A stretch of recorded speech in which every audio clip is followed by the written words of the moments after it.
Back वजीर jail खानाजात Punjab का दौरा कोट लखपत जेल, छापे की रिपोर्ट वजीर आला को पेश कर दी। देखते हैं मलिक मुश्ताक की रिपोर्ट।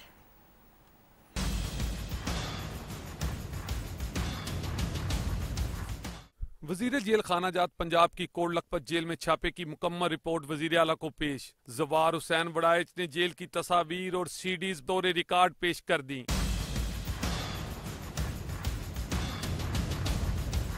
रिपोर्ट के मुताबिक कोट लखपत जेल में 2:25 से लेकर 4:09 तक मोबाइल जैमर्स बंद पाए गए। रिपोर्ट में इंकशाफ किया गया कि जेल इंतजामिया अपने पसंदीदा मुजरमों को मोबाइल फोन की सहूलत फराहम करने के लिए जैमर्स भी बंद करा देती है।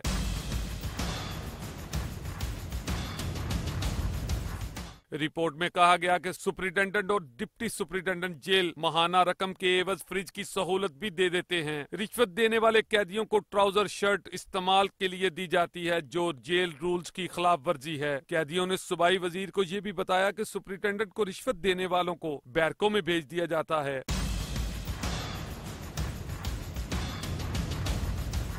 कैदियों ने शिकवा किया कि कोट लखपत जेल में दोपहर और रात के खाने में सिर्फ आलू दिए जाते हैं, जबकि बीमारी की सूरत में अद्वियात भी फराहम नहीं की जाती। वजीर जेल खानाजात ने सिफारिश की है कि सुपरिटेंडेंट एजाज असगर और deputy superintendent executive Zaheer Virk को मुअत्तल कर दिया जाए। मलिक मुश्ताक, 7 न्यूज, लाहौर। बात करें